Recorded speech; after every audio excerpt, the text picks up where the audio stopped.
The Allen Line Company wishes everyone a happy and prosperous 2024. Be safe out there.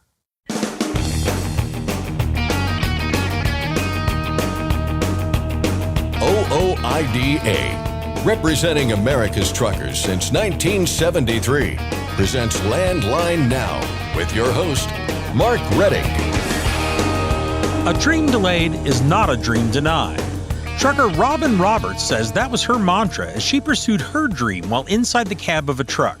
Robyn joins the show to talk about her pursuit of a college degree after 2 successful careers, one of which was behind the wheel. Plenty of truckers have been in the position of fighting a ticket that they don't think they deserve. But the old expression tells us that an ounce of prevention is worth a pound of cure, and keeping yourself ticket-free is something that can be done. So what are the most easily avoided tickets out there? I'll get a rundown from David Crimes and Alex Clark of CDL Legal. And finally, Congress is back in the nation's capital, and high up on their priority list is passing annual spending bills needed to keep the government open.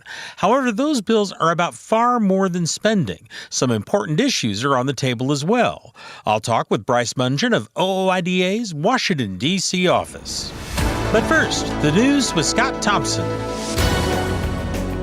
Thanks, Mark. Our top story today. The end of 2023 came without a speed limiter mandate proposal from FMCSA. The agency had previously listed December 29th as a date for unveiling a supplemental notice of proposed rulemaking on speed limiters, so we continue waiting.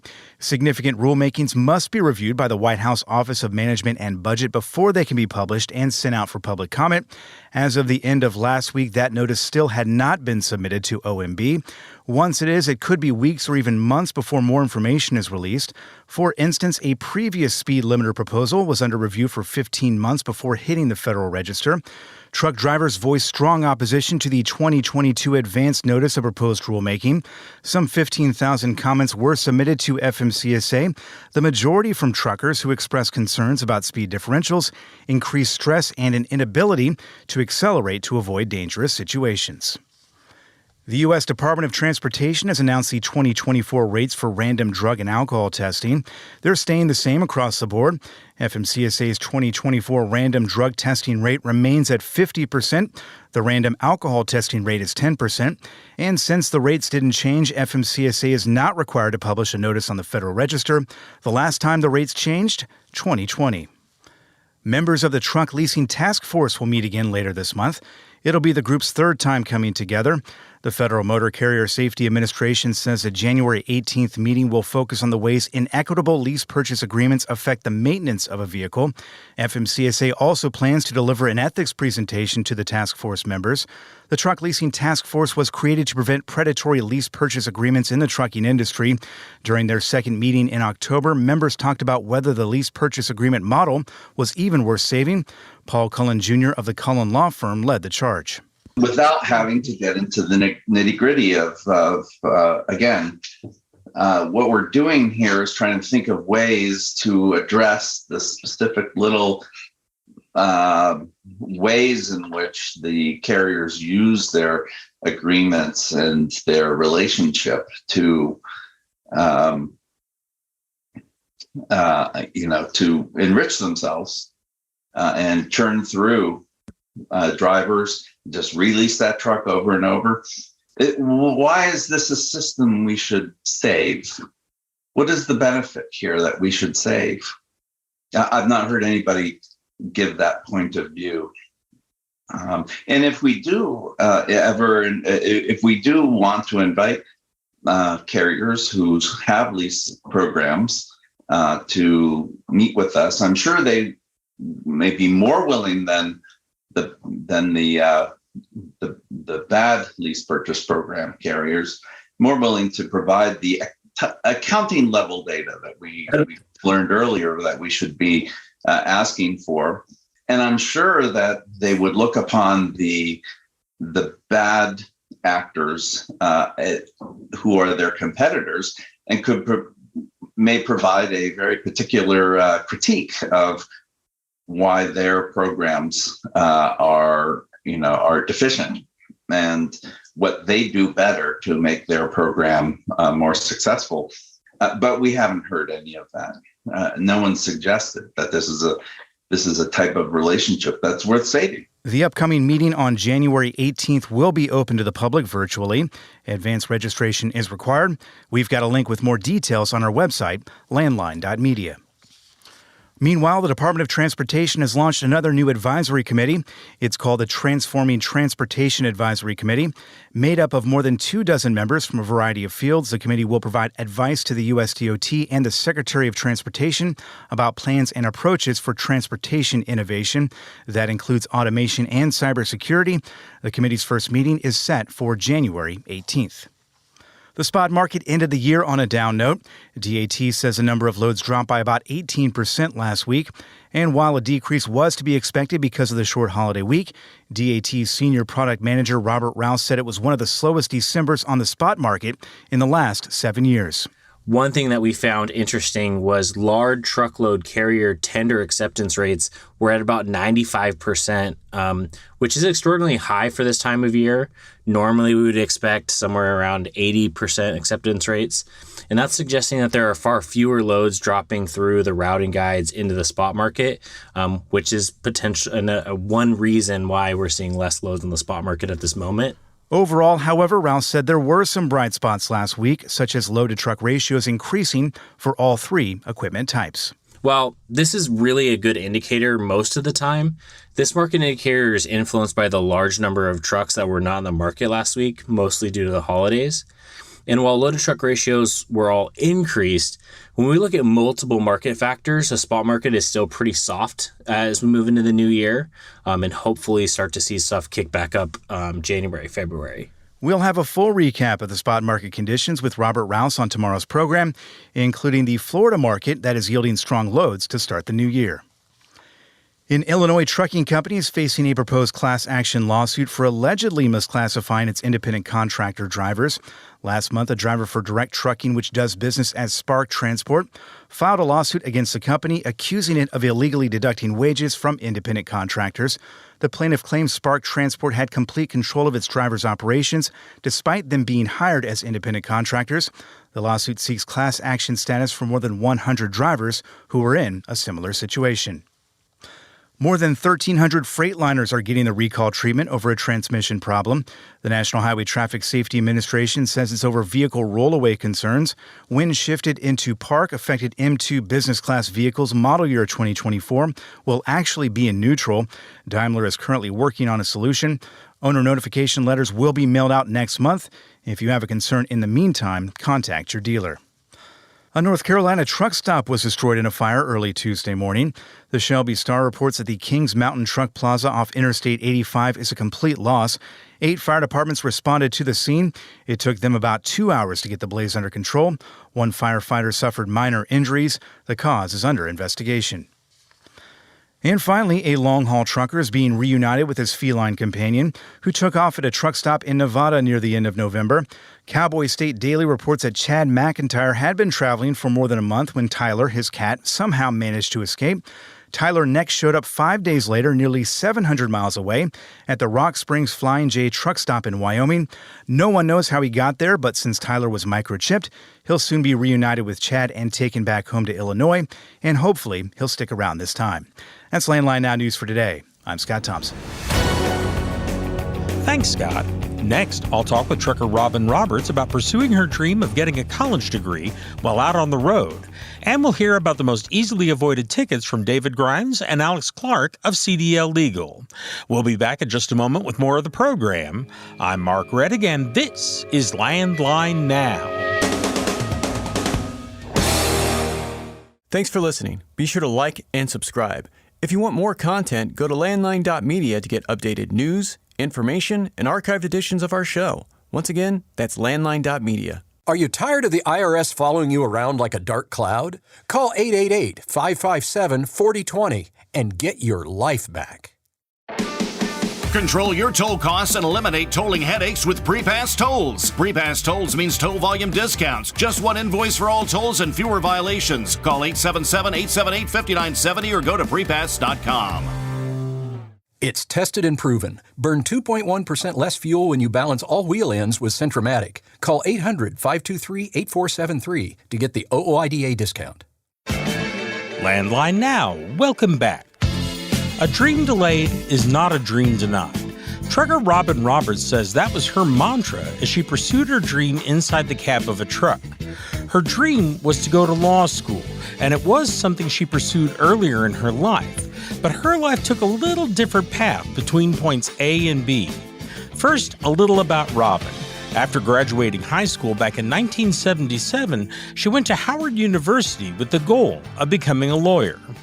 After 2 years of college, I came home, talked my parents into let me stay home a semester and just take a break. And my dad said, okay, just a semester, but you got to get a job. And I ended up getting a job for an attorney that was just starting out on his own. And needless to say, I was with him for 7 years. I never went back to school.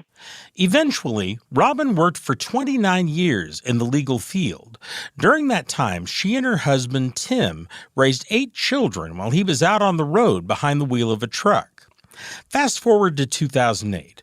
Their youngest turned 18 and prepared to go to college. Tim was still on the road and Robyn was still working in a law office, and she wanted to spend more time with her husband.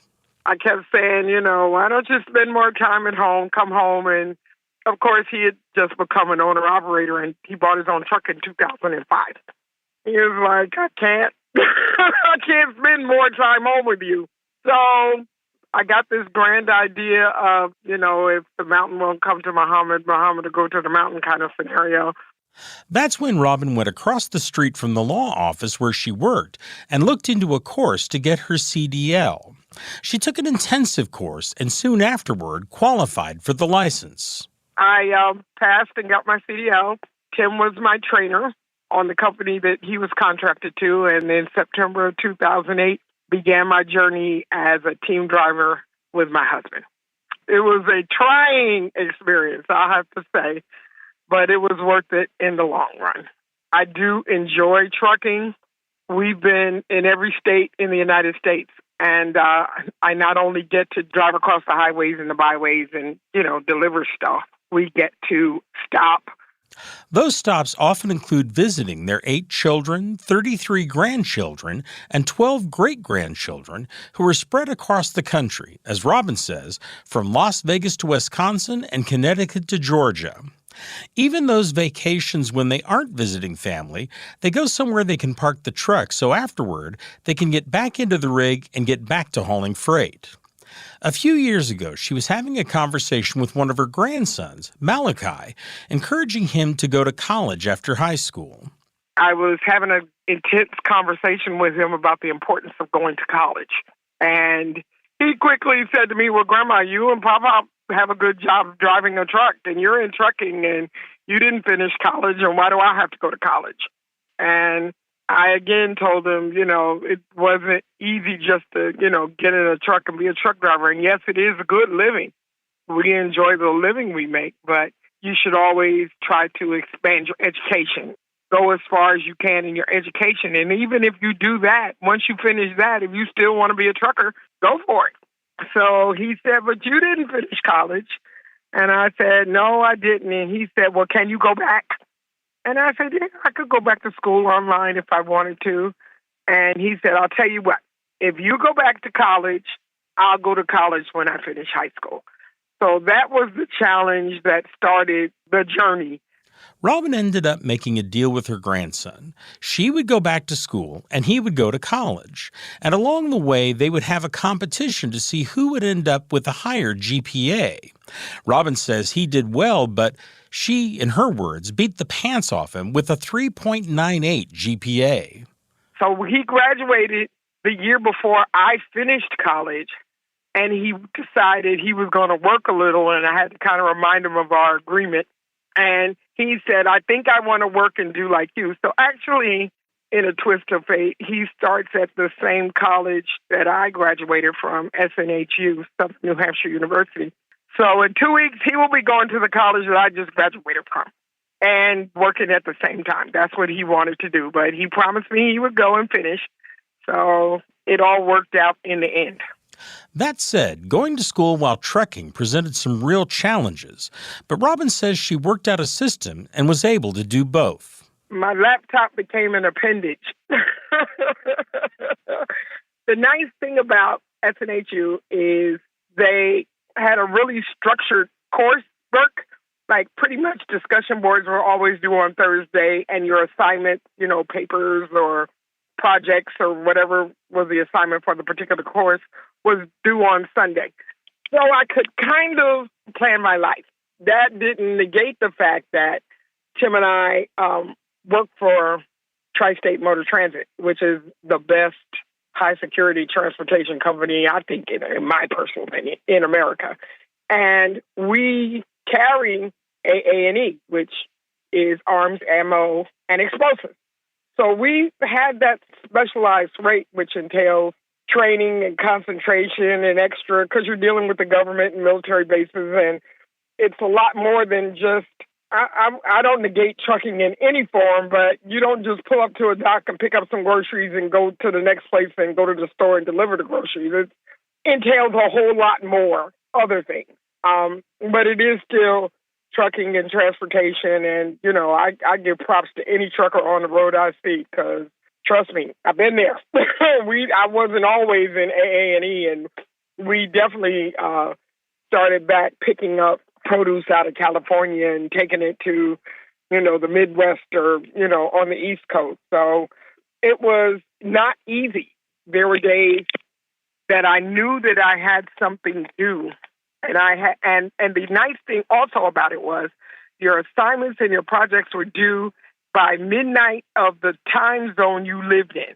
So I lived in Las Vegas. So I had an extra 3 hours, say, from somebody who lived on the East Coast. The university was in New Hampshire. So if you lived on the East Coast, it was due by midnight. But if you lived where I lived, it was due at 3 a.m. So there were times that we would stop and I'd do my pre-trip and get in the bunk, and Tim would do his pre-trip and take off driving. And rather than go to sleep right away, I would sit up on my laptop on the bunk while he was driving and try and submit an assignment. And it's not easy typing when you're bouncing down these highways. I was on my clock and I had something due and I needed like an hour, I would pull into a rest area and, pull into a parking space and put the laptop on the steering wheel and sit and do the assignment, like right there on the steering wheel, and finish it up and put it away and, check what I needed to check and hit the road again. So that was for 5 years. Constant, don't give up. Tim was behind me because there was times I just was so frustrated, and things like statistics and those kind of courses, because my degree was in business.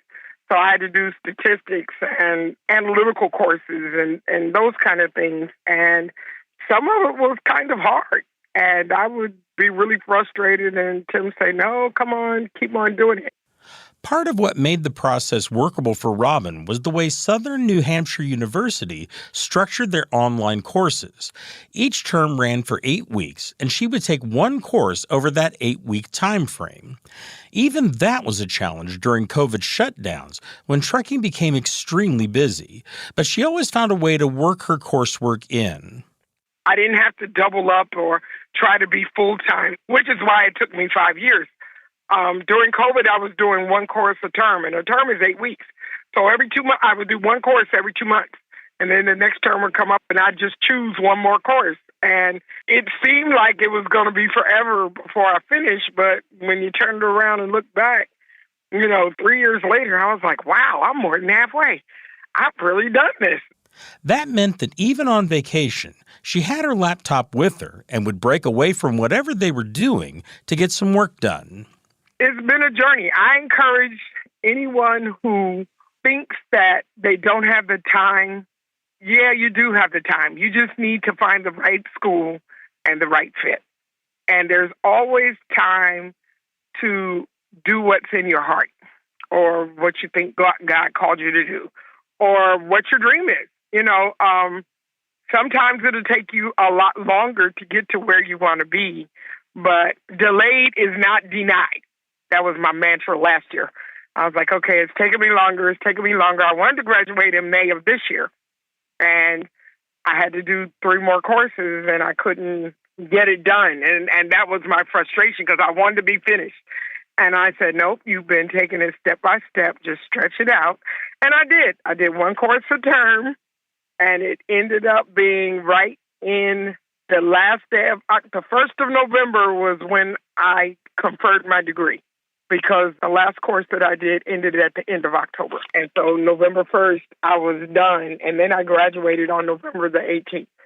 So that part happened really fast, but I was glad that I took the time and did it the way I wanted to do it, because I really wanted to graduate. If I was going to graduate from college, I wanted to do a summa cum laude. And I wanted a high GPA, because that was just, try to do everything you do in excellence. And I try to do that in trucking as well as in my everyday life. It's not easy, but that's my mindset. So what's next? Robyn has her eye on law school, and since she's become known for getting her degree, a number of law schools have contacted her, asking her to apply. But that creates yet more challenges, especially for her career in trucking. I haven't really responded because I live in Las Vegas, and law school is in person. And I have to get off the truck and go to school. I didn't know how that would affect our trucking business together, or me driving. I'm going to keep my CDL. I'm going to hopefully work it out where I can drive periodically. But as it turns out, our oldest daughter, we have 6 boys and 2 girls, and the oldest girl got her CDL last December. She wanted to be a truck driver. So that now makes 3 of our 8 kids that have CDLs. And we found out that we may be able to train her at Tri-State, and then she can ride with her dad. And then I can do school and maybe drive some more, or maybe not. We just hadn't gotten that far yet. But I tell people all the time, this is a great industry to be in. I know they say that, there's a high demand for truckers. There are, but it's a specialized industry. You either love it or you hate it. You can't do it just because it's a 9-to-5 job, because it's not a 9-to-5 job. And you can't look at it as just a job, because there's too much involved in it to take it lightly.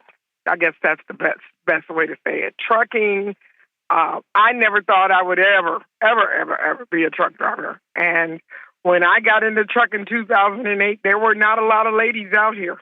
I got those compliments all the time. But, I talk to guys on my CB. That's when people actually use CBs a lot. And just communicate with other truckers about, life and what's going on in the world. And it's just been an amazing journey, I have to say. If I did not want to go to law school so bad, I would retire as a trucker. I'd be in the truck until I'm too old to drive anymore, and there's nothing else to do. But my dream was always to be a lawyer. So in that end, I'm going to follow my dream. You never know the path that God is going to put you on. I might go to law school and become a lawyer and miss trucking so much and leave it all and come back. I'm not so sure. You never know what the future holds. But trucking is definitely now still a part of my life, and it has been for the last 15 years. For Landline Now, I'm Mark Redden. Attention professional drivers, are you behind on your tax filings? You owe money? Integrity Tax Relief Group frees drivers from IRS trouble. You watch the road, we'll keep an eye on the IRS. Call now, 855-976-4291. Dispatch, I picked up that load of steel, so I'm ready to roll. Sounds good. Remember, we're getting paid by weight, so make sure to use a CAT scale. I wouldn't weigh anywhere else. Forget miss accuracy when you're truck on a CAT scale. The best way to deal with a ticket when you're out on the road is to never get the ticket in the first place. You're listening to Landline Now, and I'm your host, Mark Reddick. Welcome back to the program. Some tickets seem unavoidable, but others are easily avoided. Yet some of those avoidable tickets are amazingly common. I recently discussed the most easily avoided tickets with Alex Clark and David Grimes of CDL Legal. Our topic today is the most easily avoidable tickets, 3 to 7 common ticket types, and how to avoid getting them. And the first one that you all mentioned was improper parking, which seems pretty obvious on the face, but maybe not. What is the most typical scenario here? Well, Mark, you have drivers who pull off the side of the road or are on ramps, and most communities, most states now have made that illegal. Used to be you could do it, whether it was legal or not, and nobody really said anything. But we see that quite a bit. Or they're parking in, private property somewhere where they're not actually allowed to, and they get the police called on them. Improper parking is, it's avoidable. The good thing is it's non-moving. It's a fine. Basically, they're charging you a tax for parking improperly. Are there places in the country where this happens more frequently than others? I think it's happening all over. If you look at if you look at a lot of articles that have come out, it's like there's 10% parking spaces per over-the-road drivers. So it invariably it is going to happen. I mean, I know in where we are in Olathe, at one point they were looking to impose $1,000 fine because it was getting so bad. It's kind of like the outskirts of Kansas City, and it was a natural place for people to stop, but they were parking everywhere. That actually didn't go through, fortunately, but it's all over. There are just so many more drivers and the communities haven't made appropriate accommodations for them.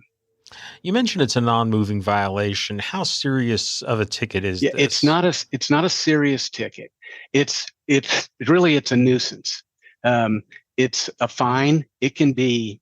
I mean, we see $250 all the time for parking violations. You and I get a parking violation. It's $25 or something like that.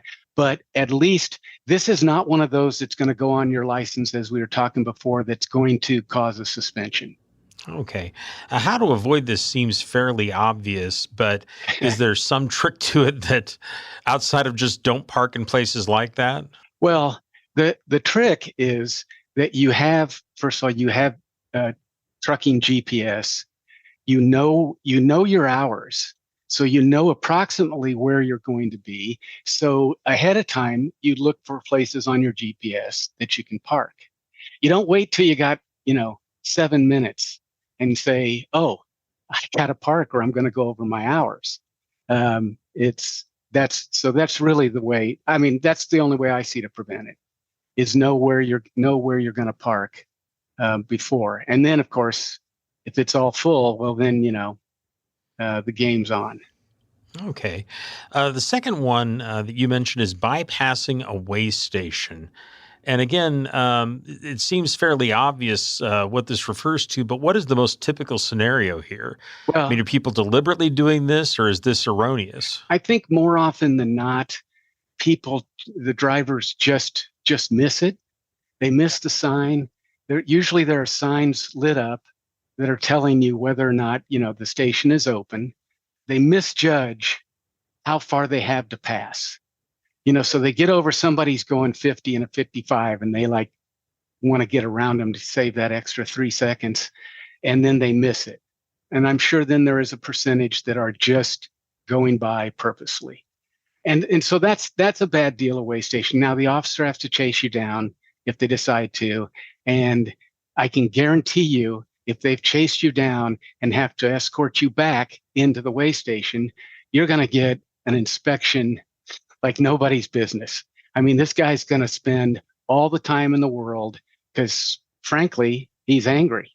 They don't like this. I do want to add in a different sort of bypassing way station, and that's ports of entry. Ports of entry are a whole bigger deal.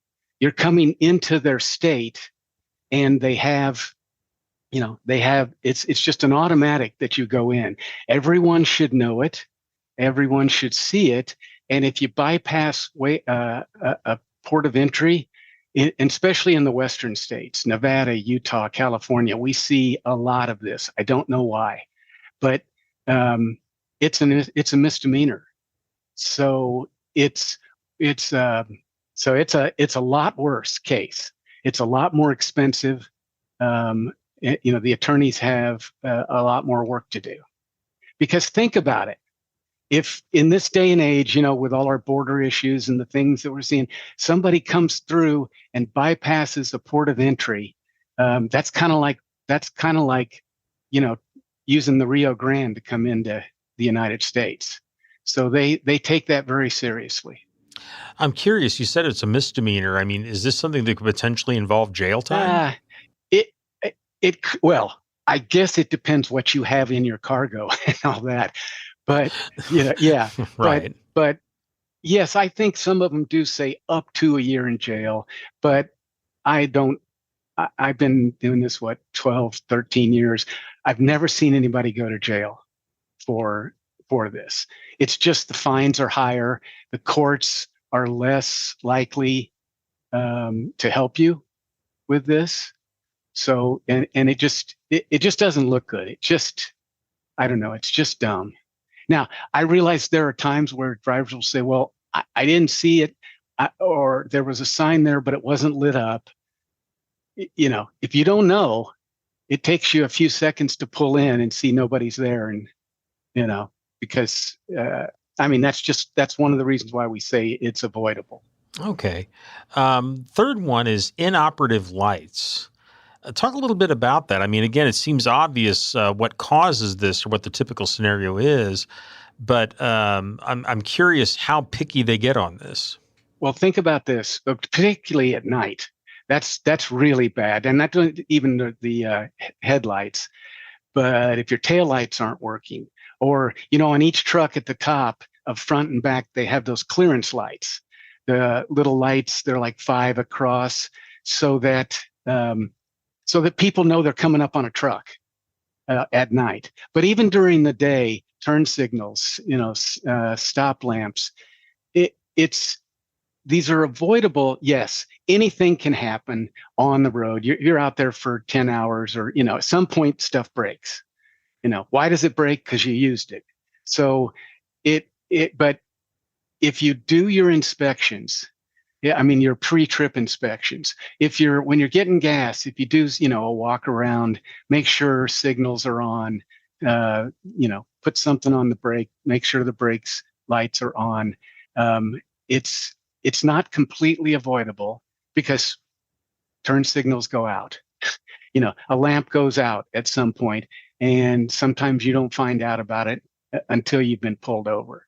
Again, this maintenance issue they don't consider it a moving violation, although they will put you out of service on an inspection if your brake lights aren't working or your headlights aren't working and it's at night. So it's a reasonably avoidable and kind of severe situation, because this really goes into the crash factor. If you can't see the truck's lights dimming when they're stopping, then next thing you know, you're right up there, and so it's kind of dangerous. Okay. What is the number 4 most easily avoidable ticket? Yeah, we really didn't put number 4 down on here, but this is my pet peeve. This is something that drives me absolutely insane. Drivers in California who are driving a CMV have a top speed anywhere, everywhere. I don't care. It's a 9-lane superhighway. Your speed is 55 miles an hour. And what happens is there are signs all over saying 75 mile an hour speed limit, except CMVs. There's a sign. I mean, I've been in California a lot. I like the West Coast near the beach, and I'm always noticing this. It's like boom, boom, and how the person sees the one and doesn't see the other is baffling to me. Which I think it's an excuse a lot of the time. We have drivers who work for companies in California. So they're driving in and out of California all the time going, well, it said 75. I don't even know what to say to them. It's 55. And so if you're going 70 or 75, that's a huge ticket. That again puts you in risk of a misdemeanor. We don't see them write misdemeanors for 15 much. I think because they've just gotten so used to drivers somehow ignoring the actual speed limit. But anyway, it's completely avoidable. Drive 55 in California. Alex, I'd like to follow up on that. Sure. And say that numbers-wise, the vast majority of California tickets that we see come through our system are speeding tickets. Amen. So it's not just that these are posted. It's not just that drivers are getting stopped. Sometimes, colloquially, a driver may think, oh, I've never heard of anybody getting a speeding ticket, or, people said that they don't get stopped that much.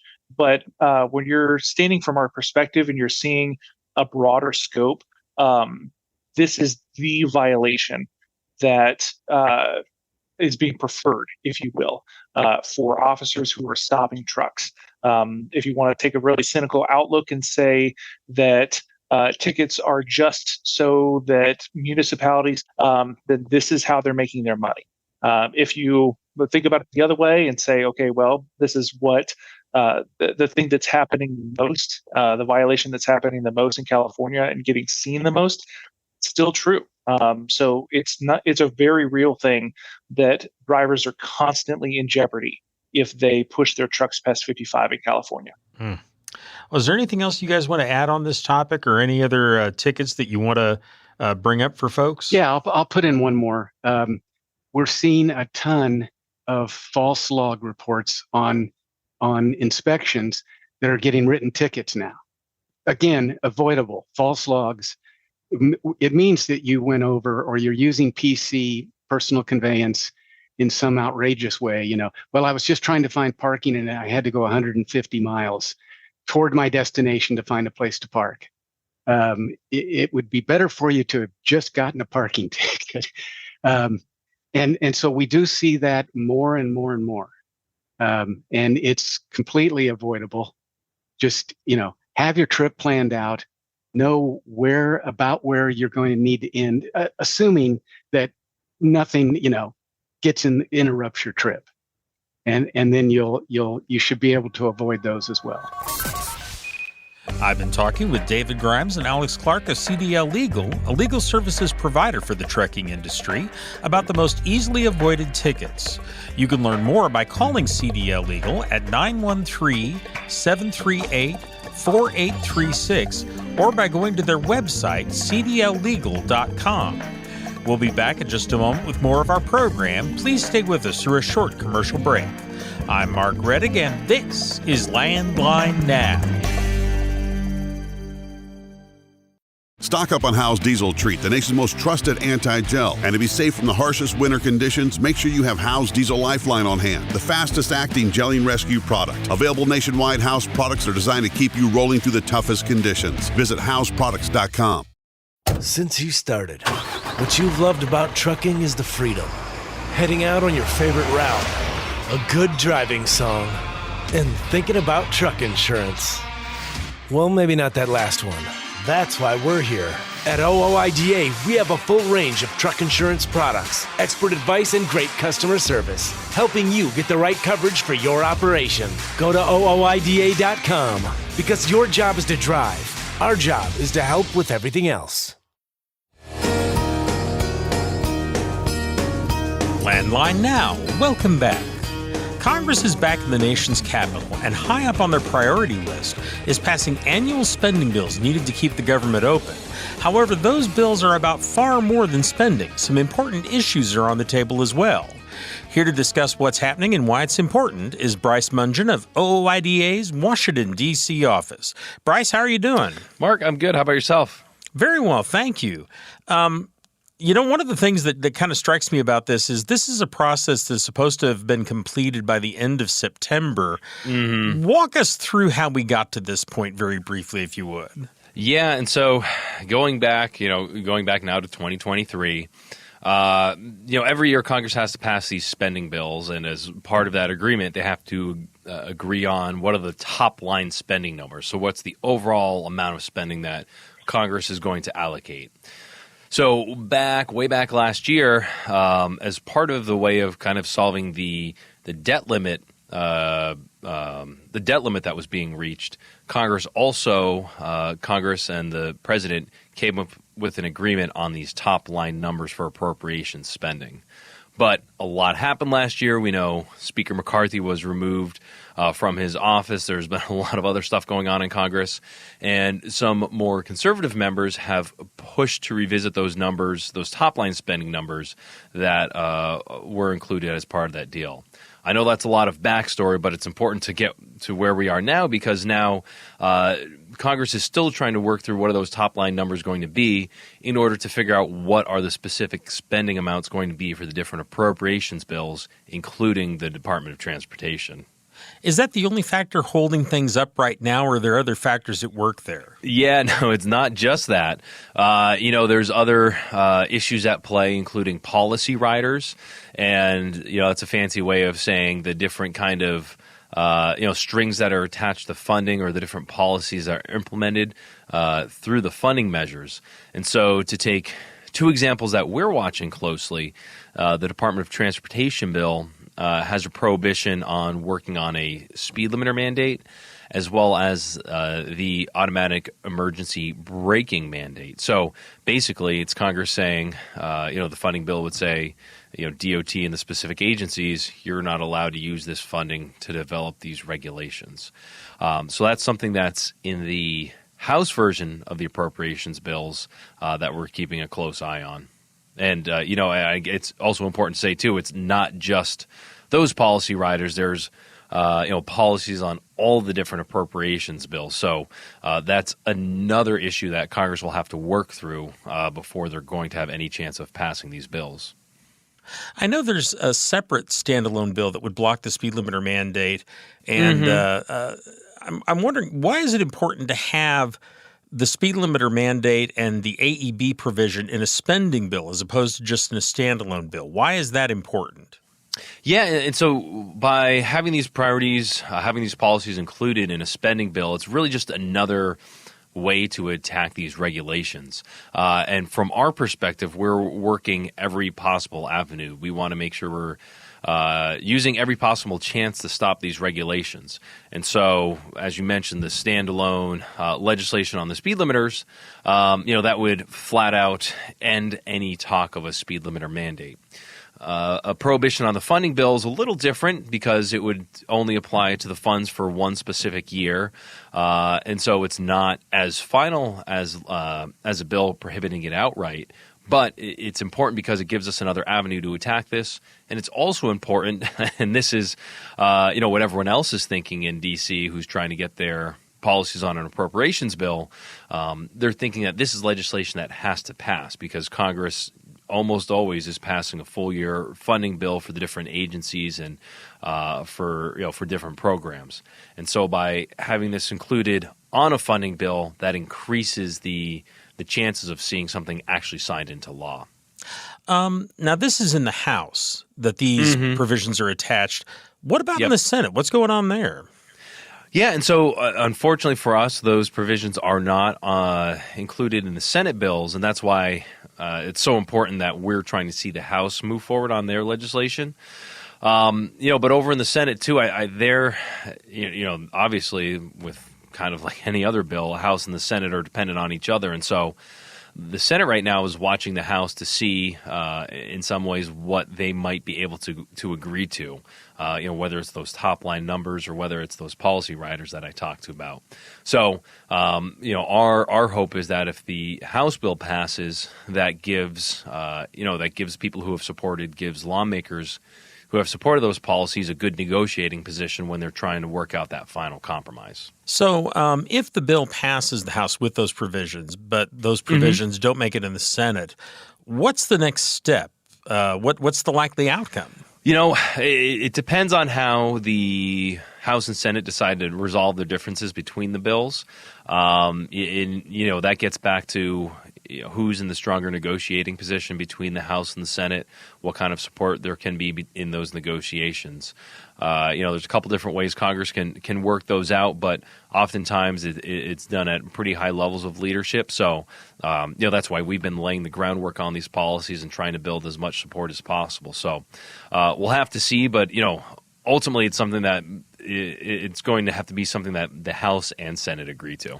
So let's talk a little bit about politics going forward, because this is a very political year. Mm-hmm. How are these debates over these issues and over money likely to affect the rest of Congress's work over the next few weeks and going into the new year? Yeah, and this is going to need to be Congress's top priority.